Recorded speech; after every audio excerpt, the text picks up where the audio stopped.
ఓం శ్రీమాత్రే నమః. ఓం జ్ఞానానందమయం దేవం నిర్మలస్ఫటికాకృతిం ఆధారం సర్వవిద్యానాం శ్రీ హయగ్రీవముపాస్మహే. ఓం నమో భగవతే రుద్రాయ. ఓం నమో హయగ్రీవాయ నమః. వీక్షిస్తున్నటువంటి ప్రేక్షకులందరికీ కూడా ఈ శ్రావణ మాసంలో మనకి ఆగస్టు 23వ తేదీన శ్రావణ అమావాస్య, ఇది శనివారం రోజున రావటం, అలాగే మఖా నక్షత్రము అంటే పితృదేవతలకి సంబంధించినటువంటి నక్షత్రము మఖా నక్షత్రం. మరి అలాగే వారానికి అధిపతి శని. ఈ శని కూడా మరి మనకి పితృదేవతలకి సంబంధించినటువంటి తిథి అమావాస్య. మనకి కర్మ విమోచనాన్ని ఇచ్చేవాడు, కర్మల్ని అనుభవింపజేసేవాడు శని. మరి కర్మల్ని అనుభవిస్తేనే కదా మనకి మోక్షము కలిగేది. కాబట్టి అనుకోకూడదు, కానీ మోక్షానికి ఒక రకంగా ఇండైరెక్ట్గా మనకి సహకరించేవాడు శని భగవానుడు. మోక్షం రావాలంటే పరిపూర్ణమైన కర్మలన్నీ అనుభవించాల్సిందే. కాబట్టి ఆయనకి ప్రతి క్షణము మనం దాసోహమే శని భగవంతుడికి. మరి అలాంటిది శ్రావణ అమావాస్య శనివారము మఖా నక్షత్రము రావటం చాలా చాలా విశేషప్రదమైనటువంటిది. ఎవరైతే అమావాస్య రోజున జన్మించి ఉంటారో, ఎవరైతే శనివారం రోజున జన్మించి ఉంటారో, ఎవరైతే శని నక్షత్రాలైనటువంటి పుష్యమి, అనురాధ, ఉత్తరాభాద్ర ఈ నక్షత్రాలలో జన్మించి ఉంటారో, అలాగే మఖా నక్షత్రము కేతు నక్షత్రము. కేతువుకి 3 నక్షత్రాలు ఉంటాయి. వాటిల్లో అశ్విని నక్షత్రము, మఖా నక్షత్రము, అట్లాగే మూలా నక్షత్రము. వీటిల్లో ఈ నక్షత్రాల్లో జన్మించినటువంటి వారు వీళ్ళందరూ కూడా ఈ రోజున పరమేశ్వరుడికి చక్కగా నువ్వుల నూనెతో అభిషేకాన్ని చేయించుకున్నట్లయితే చాలా విశేషమైనటువంటి దోషాలు విముక్తి కలిగి పుణ్య ఫలితాలు కలుగుతాయి.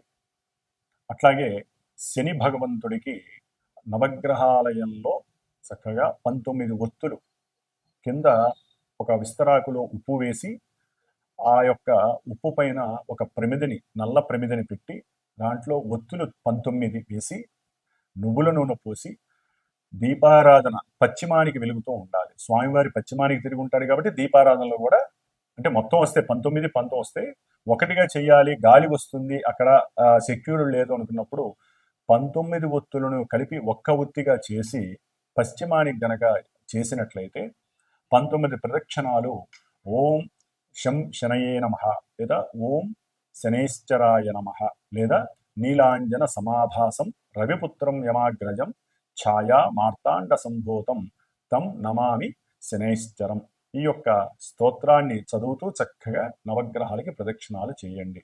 అట్లాగే ఇది అయిపోయిన తర్వాత హనుమంతుల వారు కంపల్సరీ మస్ట్ అండ్ షుడ్ హనుమంతుల వారికి కూడా ప్రదక్షిణాలు చేసి ఇంత బెల్లము, అరటి పండ్లు ఆయన దగ్గర ఒక తమలపాకేసి పెట్టి ఆయనకి ఆరగింపు చేయండి.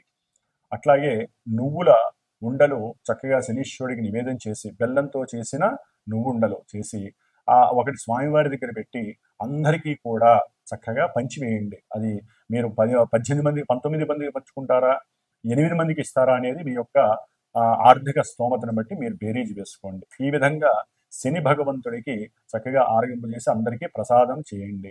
అన్నిటికన్నా ముఖ్యమైనటువంటిది పరమశివుడికి కంపల్సరీ నువ్వుల నూనెతో అభిషేకం చేయించడానికి ప్రయత్నం చేయండి. దీని వలన శని దోషాలు, నక్షత్ర దోషము అంటే ఈ ఇందాక చెప్పిన నక్షత్ర దోషాలు, అమావాస్య రోజున జన్మించిన వారి యొక్క దోషాలు, ఏలినాటి శని దోషాలు, అష్టమ అర్ధాష్టమ శని దోషాలు, ఆకస్మికంగా కలిగేటటువంటి ప్రమాద దోషాలు, కాళ్ళు విరగటం, ఎముకలు విరగటం, మోకాళ్ళలో నొప్పులు, లేకపోతే జారి పడేటటువంటి అవకాశాలు ఎక్కువగా వస్తున్న వాళ్ళకి, ఎక్కువగా పడుతూ ఉంటారు ఎప్పుడు కూడా వాళ్ళందరికీ, అట్లాగే ఎన్నో రకాలైనటువంటి నరములకి సంబంధించినటువంటి సమస్యలు ఉన్నటువంటి వారికి ఇలా చేయడం వల్ల కొంత ఊరట లభిస్తుంది. ఆ రోజు యొక్క విశేషత్వం వలన శ్రావణ మాసం కూడా లక్ష్మీదేవి కటాక్షం కూడా కలుగుతుంది. అది మీరు తర్వాత ఇంటికి వెళ్ళి చక్కగా అమ్మవారి లక్ష్మీ సహస్రనామం చేసుకోండి. శ్రావణ మాసం అమావాస్య కాబట్టి కాబట్టి ఆ యొక్క విష్ణు సహస్రనామాన్ని, లక్ష్మీ సహస్రనామాన్ని కనుక నామపూర్వకంగా చేసుకున్నట్లయితే ఆ యొక్క అనుభవం చాలా గొప్పగా ఉంటుంది మీ ఇంట్లో. కాబట్టి ఈ విధంగా చేసుకోండి. అట్లాగే మన యొక్క శ్రీమాత జ్యోతిషాలయ పీఠంలో ఈ యొక్క శ్రావణ బహుళ అమావాస్య శనివారం మఖా నక్షత్రం రోజున విశేషంగా ఎవరికైతే ఏలినాటి అష్టమ అర్ధాష్టమ కంటక వేధ శని దోషాలు నడుస్తున్నాయో, అట్లాగే ఇందాక చెప్పిన విధంగా ఆ నక్షత్రాల వారు, శని నక్షత్రాల వారు, కేతు నక్షత్రాల వారు, మఖా నక్షత్రం వారు, వివాహాలు ఆటంకంగా ఉన్నవాళ్ళు, అంటే ఓ పట్టాన తెమలవు, పునర్భూ దోషము అంటారు. ఈ పునర్భూ దోషం అంటే చంద్రుడు శని కలిసి ఉండటము, ఒకరినొకరు చూడబడటము, ఒకరింట్లో ఒకరు పరివర్తన ఉండటము, అంటే శశిమంగళ యోగం అనే శనిచంద్ర యోగం అనేది ఒకటి ఉన్నప్పటికీ ఈ విధంగా ఉన్నటువంటివి, అంటే శని నక్షత్రంలో చంద్రుడు, చంద్ర నక్షత్రంలో శని ఉన్న ఏ విధంగా శని చంద్రులకి తమ యొక్క జాతకాలలో లింక్ ఉన్నా కూడా, సంబంధం ఉన్నా, వాళ్ళందరికీ ప్రతి కార్యక్రమము ఆలస్యం అవటం, 1-4 సార్లు అది పోస్ట్ పోన్ అవ్వటము, మానసిక నిర్వేదన, మానసిక చింతిత వ్యధ, మనస్సులో రకరకాల వికార భావాలు, ఒక రకంగా చెప్పాలంటే ఎంత ఫాస్ట్గా మనసు వాళ్ళు చేద్దామనుకున్నా పూర్తి ఎగైనిస్ట్గా ఆలస్యంగా జరగటం, దాని వలన జరిగేటువంటి డిసప్పాయింట్మెంట్స్ వలన, అట్లాగే తల్లి యొక్క అనారోగ్య బాధలు, అట్లాగే ఇంకా ఎన్నో రకాలైనటువంటి సమస్యలు, ముఖ్యంగా వివాహపరంగా సమస్యలు అనుభవిస్తున్న వాళ్ళు, వివాహం ఎంత కాలమైనా వివాహం కాని వాళ్ళు జాతకరీత్యా కంపల్సరీ వీళ్ళకి శనిచంద్రుడి యొక్క దోషం ఉంటుంది, జాతకంలో చూపించుకుంటే తెలుస్తుంది. అట్లాగే సంతానం బాగా ఆలస్యం అవుతుంది. శని దృష్టి పడితే కనుక సంతాన స్థానంలో శని ఉన్న సంతాన స్థానాన్ని, ఇంకా కొన్ని స్థానాల్ని శని చూస్తున్న జాతకంలో, ఒరిజినల్ జాతకంలో కంపల్సరీ ఆలస్యాలు అవ్వటం, ఓ పట్టాన్ని తెమలకపోవటం, ఇంకా రకరకాల వేధలు ఈ శని వల్ల కలుగుతూ ఉంటాయి. కాబట్టి ఇంతటి విశేషమైనటువంటి శని అమావాస్య రావటం చాలా విశేషప్రదం. ఇవన్నీ మనకి బోనస్ లాంటివి.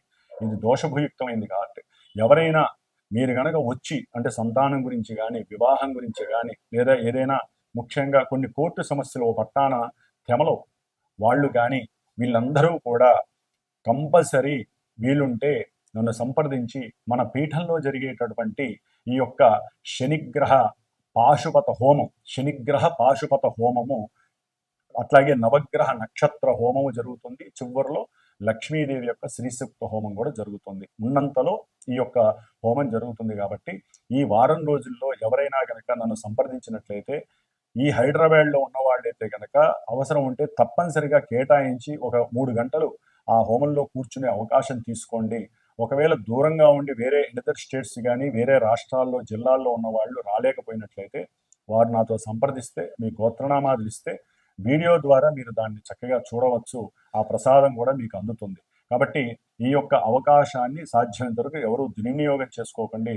ఎవరైనా అవకాశం ఉంటే ఉజ్జయిని మహంకాళేశ్వరుడు గుడికి వెళ్తే కనుక శని అమావాస్య రోజున ఈ జీవితంలో వాళ్ళు ఎన్నో జన్మల యొక్క కర్మ భ్రష్టత్వాలన్నీ పోగొట్టుకున్న వాళ్ళు అవుతారని ఎవరో కాశీలో ఒకానొకప్పుడు ఒక మహాయోగి చెప్పాడు నాకు, ఒక 15 ఏళ్ల క్రితం. కాబట్టి ఆ అవకాశం అందరికీ ఉంటుందో లేదో తెలియదు, కానీ ఉజ్జయిని మహంకాళేశ్వరుని మనసులో తలుచుకోండి ఆ రోజున. అట్లాగే ఈ యొక్క కార్యక్రమంలో పాల్గొనడానికి ప్రయత్నపూర్వకంగా సంప్రదించండి. తప్పకుండా మీకు కూడా ఆ యొక్క అనుగ్రహం, శని అనుగ్రహం రుద్రుడి ద్వారా కలుగుతుందని గట్టిగా చెప్పగలుగుతున్నాను. ఓం శం శనేశ్వరాయ నమః. సింహరాశి.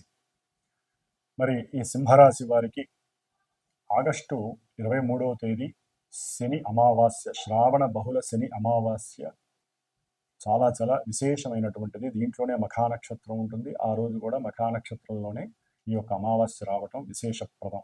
ముఖ్యంగా ఆ రోజున శనివారం అయ్యి శ్రావణ మాసంలో రావటం వలన లక్ష్మీ ప్రదాయం, అంటే మనం చేసుకునేటటువంటి పూజా విధానం కరెక్ట్గా కనుక ఉన్నట్లయితే, ఏ పూజ చేస్తే, ఏ హోమం చేస్తే మనకు ఉన్నటువంటి శని బాధలు పోతాయి. ఎందుకంటే వీళ్ళకి ఆల్రెడీ ఒక 5 నెలల బట్టి కూడా అష్టమ శని ప్రాబల్యం చాలా ఎక్కువగా ఉంది.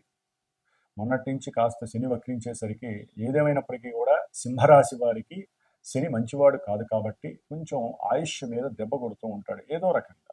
ఆరోగ్యపరంగా సమస్యలు, ఒక్కోసారి ఏమున్నా లేకపోయినా నాకేదో అనారోగ్య లోపం ఎక్కువగా ఉంది, లేకపోతే భార్య భర్తల్లో ఎవరో ఒకళ్ళు భయపడుతూ జీవితాన్ని గడుపుతూ ఊరినే హాస్పిటల్కి వెళ్ళడానికి ప్రయత్నాలు చేయటం, చివరికి హాస్పిటల్కి వెళ్దామన్నా కూడా ఆ యొక్క అవకాశం వీళ్ళకి తొందరగా దొరకదు. అంటే అది ఆర్థిక పరంగా కావచ్చు, అనుకోని విధంగా ఏదో ఒక ఆటంకాలు ఆపదలు కలగచ్చు. అట్లాగే ముఖ్యంగా ఎవరైతే వివాహం చేసుకోవాలి అని ప్రయత్నపూర్వకంగా ఉన్నారో వారికి అన్ని కష్టాలు కలుగుతూనే ఉంటాయి. ఆల్రెడీ అలాగే ఉన్నాయి. కొంతమందికి ఎడబాట్లైన వాళ్ళు ఉన్నారు, కోర్టు కేసులు పడ్డవాళ్ళు ఉన్నారు ఈ 5-6 నెలల్లో సింహరాశి వారు. మరి ముఖ్యంగా వివాహ విషయంలో ఇప్పుడు కాస్త అనుకూలతలు కలుగుతున్నాయి, అనుకున్న విధంగా సంబంధాలు వస్తున్నాయి. శని వక్రించాడు కాబట్టి, సప్తమ భావం ఫలితాలు ఇస్తాడు కాబట్టి. అనుకున్నా కూడా ఎక్కడో అక్కడ తెలియని డిసప్పాయింట్మెంట్, అంటే వీళ్ళ కుటుంబ సభ్యులు కావచ్చు, లేకపోతే ఉద్యోగంలో పనిచేసేటటువంటి యొక్క సభ్యులు వాళ్ళ యొక్క మాట ద్వారా కావచ్చు, ఈ యొక్క సింహరాశి వారికి ఒక గడ్డు సమస్యగా మారిపోతుంది వివాహం చేసుకోవటం అనేటటువంటిది. ముఖ్యంగా ఆడవాళ్ళకైనా మగవాళ్ళకైనా ఎవరికైనా కానీ. కాబట్టి దానివల్ల కూడా అనుకున్న పనులు చెడిపోవడం ద్వారా వీరి యొక్క భావనలు డిఫరెంట్గా అయిపోతూ ఉంటాయి. అంటే దీనికన్నా అసలు ఇలా ఇంత బతకడం అవసరమా, మనకు అనుకున్న ఏ పని జరగట్లేదు, అటు చూస్తే ఉద్యోగంలో ఏదో ఒక అనుమానము అవమానాలు, ఇటు వివాహ వ్యవస్థలో పూర్తిగా నేను ఎంత నిమగ్నం చేసినా, ఎన్ని ఎతికినా, ఎన్ని ప్రయత్నాలు చేసినా, అవసరమైతే డబ్బు మేము ఎదిరిస్తా ఉన్నాం, మగపిల్లలకి పెళ్ళిళ్ళు కావట్లా, ఆడపిల్లలకైతే కొన్ని అవలక్షణాలు, కొన్ని ఇబ్బందుల వలన, వాళ్ళు చేతులారా చేసుకునే ప్రయత్నాల వలన వివాహం చేసుకోవాలి అన్న సమయంలో వివాహాలు కావట్లా ఆడపిల్లలకి. కాబట్టి ఈ విధంగా ఎన్నో గ్రహస్థితుల మధ్య సింహరాశి వాళ్ళు ప్రస్తుతం శని యొక్క ప్రభావం చాలా అధికంగా ఇబ్బంది పడుతూ ఉన్నటువంటి వాళ్ళు, ప్రతికూల భావాలు కలుగుతున్న వాళ్ళు చాలామంది ఉన్నారు. కాబట్టి శని యొక్క ప్రతికూలతలు తగ్గి అనుకూలమైనటువంటి ఆ పరిస్థితులు రప్పించుకోవడానికి మీరు తప్పనిసరిగా ఆ యొక్క అమావాస్య శనివారం రోజున శివాలయంలో ఉన్న నవగ్రహాల దగ్గర ఇందాక నేను చెప్పిన విధంగా చక్కగా ఆ పూజలన్నీ చేసుకోండి. వీలుంటే అక్కడ దానం ఇవ్వండి. ఎవరికైనా కాస్త బియ్యము, ఇన్ని నల్ల నువ్వులు దానం ఇచ్చుకోండి. కొంచెమే కాస్త ఒత్తులు, ఇంత నువ్వుల నూనె ఇచ్చుకోండి. లేదా శని అమావాస్య రోజున మన పీఠంలో పెట్టినటువంటి ఆ హోమంలో మీరు కంపల్సరీ వచ్చి పాల్గొనడానికి ప్రయత్నం చేయండి. కుదరకపోతే మీ బదులు నేను చేసి ఆ యొక్క ప్రసాదాన్ని పంపిస్తాను. ఆ తర్వాత మనం చేసినటువంటి ఆ యొక్క ఆ వీడియోని కూడా మీ అందరికీ చేర్చడానికి నేను గట్టి సంకల్పించాను. కాబట్టి ఏది ఏమైనా సరే ఒక గురువుగా, ఒక పురోహితుడిగా, మంత్రభాగాన్ని తెలిసినటువంటి వాడిగా అందరి యోగక్షేమాలని గురించి ఆలోచిస్తూ ఈ యొక్క జ్యోతిష్య శాస్త్రంలో ఉన్నటువంటి కొన్ని గ్రహాలకి సంబంధించి ఇబ్బందులు ఎదుర్కొంటున్నటువంటి వాళ్ళకి సరైన సమయంలో ఇలాంటి అవకాశాలు వచ్చినప్పుడే మనల్ని వాటిని నివృత్తి చేసుకోవాలి కర్మల్ని అనేటటువంటి ఉద్దేశంతో మరి మా గురువులు చెప్పినటువంటి విద్య మేర అందరికీ తెలియజేయడం జరుగుతోంది. కాబట్టి ఆ రోజున వీలుంటే హనుమాన్ చాలీసా పారాయణ 5 సార్లు చదవండి సాయంత్రం సంధ్యాకాల సమయంలో. చాలా శుభం జరుగుతుంది సింహరాశి వారికి. ఓం శం శనైశ్చరాయ నమః. మరి ఈ ఆగస్టు 23వ తేదీన శనివారం అమావాస్య మఖా నక్షత్రం రోజున వచ్చేటటువంటి శ్రావణ బహుళ అమావాస్య రోజున ఎవరైతే ఈ హోమ కార్యక్రమానికి డైరెక్ట్గా ప్రత్యక్షంగా వచ్చి కూర్చొని లేకపోతే చూసి కార్యక్రమాన్ని చేస్తారో, లేదా ఎవరైనా సరే పరోక్షంగా గోత్రనామాదులు ఇచ్చి ఒక కార్యక్రమంలో పాల్గొంటారో, రాలేని వాళ్ళు వచ్చేవాళ్ళు ఎవరైనా సరే చక్కగా ఒక బ్రాహ్మణ్ణి అక్కడ కూర్చోబెట్టి ఎవరికైతే ఈ ఏలినాటి అష్టమ అర్ధాష్టమ శనిగ్రహ దోషాలు, ఎవరికైతే ఇందాక నేను చెప్పినటువంటి దోషాలు ఉన్నటువంటి వాళ్ళు అనుభవిస్తున్నారో, అసలు ఎవరైనా సరే దాన రూపకంగా కూడా ఏమేమి ఇవ్వాలి, ఇచ్చేటటువంటి ఒక బ్రాహ్మణి కూర్చోబెడతాను, చక్కగా సంకల్పం చెప్పి అక్కడే దానం కూడా ఇచ్చేసేసుకొని వెళ్ళిపోవచ్చు. శనిదానం. ఎందుకంటే ఈ శనిదానం ఎవరు పడితే వాళ్ళు తీసుకోరు. అట్లాని గుళ్ళల్లో పూజారులు కొంతమంది వాళ్ళు తీసుకునే వాళ్ళు ఉంటారు. వాళ్ళకి ఇస్తే ఆ పవర్స్ తగ్గుతాయి. వాళ్ళకి అర్చకత్వం చేసే వాళ్ళకి ఇవ్వకూడదు. అట్లాగే దానికంటూ ఒక నల్లటి బ్రాహ్మడు, లేకపోతే దానికి కేటాయించుకొని ఓపిక్గా ఉండి 60 ఏళ్ళు పైపడినటువంటి ఒక వృద్ధ బ్రాహ్మడు కూర్చొని ఈ యొక్క దానాలు తీసుకునేటటువంటి వ్యక్తికి మీరు ఇచ్చినట్లయితే కనుక శని యొక్క దోషము తొందరగా పోవడానికి అవకాశం ఉంది. కాబట్టి ఈ యొక్క అవకాశాన్ని కూడా నేను సంకల్పించుకున్నాను. కాబట్టి ఆగస్టు 22వ తేదీ శుక్రవారం, శ్రావణ శుక్రవారం మధ్యాహ్నం లోపల ఎవరైతే నాకు గోత్రనామాదులు ఇస్తారో, దానం ఇచ్చేవాళ్ళు కూడా నాకు తెలియజేస్తే ఆ దానానికి సంబంధించిన సామాన్లు మీరు తెచ్చుకున్నా చాలా శుభప్రదం. లేదా తేలినటువంటి వాళ్ళకి నేను అన్ని ఏర్పాటు చేస్తాను, అక్కడ మీరు హోమం అయిన తర్వాత లేకపోతే హోమానికి ముందు ఒక సమయం కేటాయించుకొని ఆ సమయంలో మీరు ఆ బ్రాహ్మడికి దానం ఇచ్చేసేసి చక్కగా అక్కడ ఆ హోమాన్ని చేసుకున్నట్లయితే కనుక చక్కటి ఫలితం కలుగుతుంది. ఈ శని అమావాస్య రోజున శనిదానం నల్ల నువ్వులు అవన్నీ ఉంటాయి, నేను చెప్తాను. వాళ్ళందరూ అవి తెచ్చుకొని ఇవ్వచ్చు. లేదా అందుబాటులో వేరే ఊళ్ళో వాళ్ళు అక్కడ ఇచ్చుకోవాలనుకుంటే ఎవరైతే శనిదానాలు అదొక వృత్తిగా పెట్టుకొని చేస్తారో వారికి సంకల్పం చెప్పుకొని, మెయిన్ సంకల్పం చెప్పుకోవటంలోనే ఉంటుంది కాబట్టి వచ్చే వాళ్ళకైతే నేను సంకల్పం చెప్పి ఇప్పిస్తాను ఆ సమయంలో.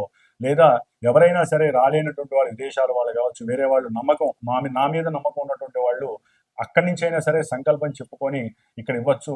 ఎందుకంటే శనిదానం తీసుకునే వాళ్ళు ఏ ఊర్లో వాళ్ళు ఆ ఊర్లో ఉంటారు కాబట్టి సాధ్యమంతవరకు ఇవ్వవచ్చు. హోమం చేసుకునే వాళ్ళు ఎవరైతే అక్కడికి వస్తారో వాళ్ళు డైరెక్ట్గా ఇవ్వటానికి నేను ఒక మనిషిని కూడా ఏర్పాటు చేస్తాను శనిదానం తీసుకునే వాళ్ళు. కాబట్టి ఇది గుర్తుపెట్టుకోండి. ఆ రోజున ఏకభుక్తం ఒక మధ్యాహ్నం పూట హోమం అయిన తర్వాత అయినా చేయండి, రాత్రికి కిందనే శయనించండి. తప్పకుండా రాత్రిపూట మాత్రం ప్రదోష కాలంలో రుద్రాభిషేకం చేయించుకోవడం విశేషం. లేదా శ్రావణ బహుళ అమావాస్య సాయంత్రం కాబట్టి లక్ష్మీదేవి ఆరాధన చాలా పరమ ఉత్తమం కాబట్టి ఈ యొక్క అవకాశాన్ని చక్కగా ఈ యొక్క వీడియో చూసిన వాళ్ళు ప్రతి ఒక్కళ్ళు దీన్ని యూజ్ చేసుకోండి. ఆ చేసిన హోమ భస్మం చాలా చాలా విశేషమైనటువంటి శక్తినిస్తుంది. ఎన్ని రోజులు వస్తే అన్ని రోజులు ఆ భస్మాన్ని ధరించవచ్చు. కాబట్టి ఈ యొక్క యోగాన్ని భోగంగా మార్చుకునే ప్రయత్నం మీ చేతుల్లోనే ఉంది. కాబట్టి ఇది తక్కువ అమౌంట్లోనే అందరికీ అందుబాటులో ఉంటుంది. విడిగా హోమం చేయాలంటే చాలా ఎక్కువ ఖర్చు ఉంటుంది. ఆ ప్రదేశం కూడా మనకి దొరకపోవచ్చు. కాబట్టి నా యొక్క పీఠంలో ఈ యొక్క విశేష కార్యక్రమాలు జరుగుతూనే ఉంటాయి. కాబట్టి ఈ యొక్క కార్యక్రమాన్ని మీరు కూడా తనివితీరా చేసుకోండి. వచ్చి చేసుకోవచ్చు, లేదా ఫోన్ ద్వారా వీడియో ద్వారా చూసి తరించి మానసికంగా వ్యక్తిగతంగా ఆరోగ్యాన్ని మానసిక శక్తిని పెంచుకోవడానికి శని భగవానుడు మనకిచ్చేటటువంటి శుభప్రదమైనటువంటి అవకాశంగా భావించండి. ఓం శం శనైశ్చరాయ నమః. పరమేశ్వర అనుగ్రహ ప్రసాద సిద్ధిరస్తు.